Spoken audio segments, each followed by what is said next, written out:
गरीब भाई की अमीर बहन। किशोर और पिद्दी दो भाई बहन थे। पिद्दी बहुत खर्चीले स्वभाव की थी। वो जितना कमाती अपने ऐशो आराम में पैसे उड़ा दिया करती। लेकिन किशोर समझदार था, घर को साथ लेकर चलना जानता था। अपनी बहन के जितना कमाता तो नहीं था, लेकिन फिर भी वो किसी तरह घर का खर्च चला लेता था। एक दिन पिद्दी किशोर से कहती है, किशोर, तुम थोड़ा ज्यादा क्यों नहीं कमाते? मेरे दोस्त रोज मेरा मजाक उड़ाते हैं। अरे बहन, मैं कोशिश तो कर रहा हूँ। अच्छा सुनो, अगले महीने रक्षाबंधन है, मुझे सोने का हार चाहिए, इससे कम कुछ भी ना लूंगी। अरे दिला दूंगा बहन। किशोर को पूरी रात नींद नहीं आती। उसके दिमाग में बस ये चल रहा था कि उसकी माली हालत इतनी बिगड़ चुकी है, अब वो सोने का हार कहाँ से लाएगा। अगले दिन किशोर सुबह सुबह घर से ये बोलकर निकल गया कि पिद्दी, मैं गांव से बाहर जा रहा हूँ, कुछ दिन घर नहीं आऊंगा। किशोर ने अपने काम के साथ साथ फेरी में कपड़े बेचने भी शुरू कर दिए, जिससे वो ज्यादा से ज्यादा पैसे कमा सके। रात में वो एक बिल्डिंग की चौकीदारी भी करने लगा। अपने काम से थोड़ा बहुत समय निकालकर बस कुछ घंटे की नींद ले पाता था। और कब वो कुछ दिन एक महीने में बदल गए और रक्षाबंधन भी आ गया, पता ही नहीं चला। लेकिन किशोर अभी तक घर वापस नहीं लौटा। जहां वो काम करता था, पिद्दी के नाम का गुल्लक रखा हुआ था। किशोर ने उस गुल्लक को फोड़ा और सारे पैसे इकट्ठा करके एक सोने का हार खरीद लिया। घर में पिद्दी किशोर का इंतजार कर रही थी। तभी किशोर आता है। कहाँ चले गए थे? 4 दिन का कहा था और 1 महीने से पता नहीं कहाँ गायब हो गए थे। मैंने बस एक हार मांगा था और तुमने तो घर ही छोड़ दिया। अरे मुझे थोड़ा काम मिल गया था। कुछ नहीं, सब समझती हूँ, बहाने थे तुम्हारे। अपनी बहन के लिए इतना भी नहीं कर सकते, कैसे भाई हो? चलो यहाँ बैठो, राखी बांधती हूँ। पिद्दी ने किशोर को राखी बांधी। वैसे ही किशोर ने अपनी बहन के हाथ में सोने का हार रख दिया। उसकी खुशी का कोई ठिकाना नहीं था। वो मिठाई खिलाए बिना ही नेकलेस लेकर चली गई और शीशे के सामने अपने गले में हार रखकर देखने लगी। किशोर ने लड्डू उठाया और खुद ही खा लिया। ऐसे कई साल गुजर गए। एक दिन पिद्दी की नौकरी छूट गई। अब वो पूरी तरह किशोर पर डिपेंड हो गई थी। आए दिन किशोर को अपने महंगे महंगे शौक गिनाकर उससे पैसे मांगा करती थी। किशोर, कुछ पैसे देना, मुझे पार्लर जाना है। किशोर बिना कुछ बोले उसे पैसे दे देता। ये क्या, 500?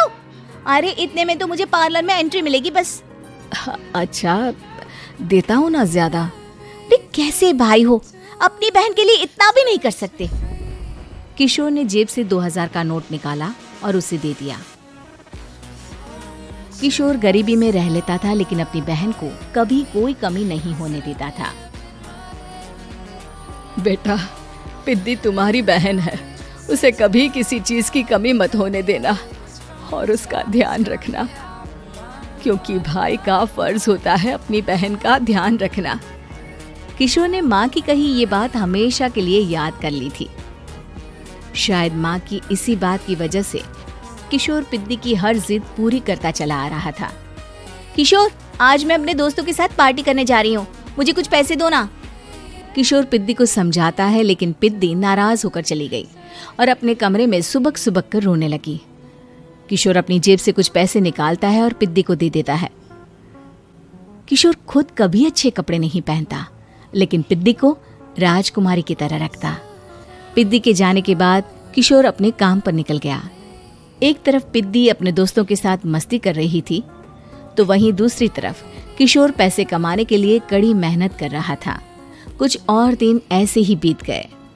एक दिन पिद्दी एक लड़के को लेकर घर आई और उसे किशोर से मिलवाया। किशोर, मुझे इस लड़के से शादी करनी है, लेकिन इनके मम्मी पापा बोल रहे हैं कि उनको दहेज में एक कार चाहिए, तभी वो मेरा और पंकज का रिश्ता कबूल करेंगे। लेकिन बहन, कार खरीदना कोई सब्जी खरीदने के बराबर तो नहीं है। अरे कैसे भाई हो तुम, अपनी बहन के लिए इतना नहीं कर सकते? देखो, मैं ज्यादा इंतजार नहीं कर सकती, तुम्हें 1 साल में मेरे लिए कार खरीदनी ही होगी। अच्छा पंकज, एक काम करो, कल तुम अपने माता पिता को घर बुला लो, मैं उनसे तुम्हारे और पिद्दी के रिश्ते की बात कर लेता हूँ। अगले दिन किशोर के छोटे से घर में पंकज और उसके माता पिता आते हैं। बेटा, तुम्हारी बहन ने हमारी शर्त तो बता ही दी होगी। जी। बेटा तुम तो इतने छोटे घर में रहते हो, दहेज कहाँ से लाओगे? मैं अपनी बहन की खुशी के लिए सब कुछ कर सकता हूँ। पंकज और पिद्दी का रिश्ता तय हो जाता है।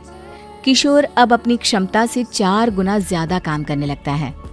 सुबह सबके घरों में न्यूज़पेपर फेंकता, दिन में मजदूरी करता और रात में चौकीदारी करता। खूब मेहनत करके किशोर ने अपनी बहन की शादी के लिए पैसे जुटा लिए। उसने अपनी बहन के लिए कार खरीद ली। जब वो पिद्दी के ससुराल वालों से मिलने गया तो उन्होंने किशोर से और पैसों की मांग की। इस बार किशोर हार चुका था। पिद्दी माफ करना, मैं तुम्हारी शादी उस लड़के से नहीं कर सकता। वो लालची लोग हैं, उन्हें सिर्फ पैसों से मतलब है। देखो किशोर, मैं पंकज से ही शादी करूंगी। क्योंकि पिद्दी ने तो किशोर की बात न मानने की जैसे कसम खा रखी थी। किशोर ने पंकज को घर बुलाया। पंकज, तुम अपने माता पिता को समझाते क्यों नहीं हो? भैया, वो हमारी शादी के लिए मान गए, मेरे लिए तो यही बहुत बड़ी बात है। हम एक काम कर सकते हैं, दहेज की रकम में से कुछ पैसे मैं आपको दे देता हूँ।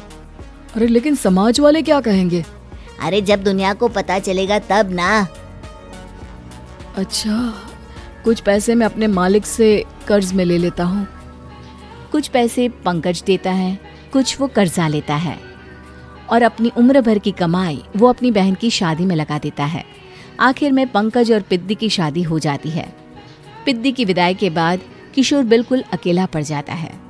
अब उसका कमाने में भी मन नहीं लगता। उधारी वाले रोज घर में आकर बैठ जाते हैं। अरे किशोर, अब तो पिद्दी की शादी को 5 साल हो गए, अब तो हमारा पैसा लौटा दो। चाचा, पिद्दी के जाने के बाद किसी भी काम में मन नहीं लगता। अरे तो हमारा पैसा कैसे वापस मिलेगा? जी, कुछ करता हूँ मैं। किशोर के ऊपर बहुत सा कर्जा चढ़ गया था, इसलिए उसने तय किया कि वो ये घर बेचकर सबके पैसे लौटा देगा। अगली सुबह शहर के किसी साहूकार को उसने अपना घर बेच दिया और सबके पैसे लौटा के वो गांव छोड़कर चला गया। पिद्दी ने शादी के बाद कभी अपने भाई का हाल तक नहीं पूछा। किशोर को फर्क नहीं पड़ता था, बस ससुराल में उसकी बहन खुश है ये जानकर उसे खुद की खुशी मिलती थी और ये सोचकर कि उसने माँ से किया हुआ वादा पूरा कर दिया। आशा है आपको हमारी कहानी पसंद आई होगी। कृपया इसे लाइक करें, अपने दोस्तों के साथ शेयर करें और हमारे चैनल कहानी कोना को सब्सक्राइब करें। धन्यवाद।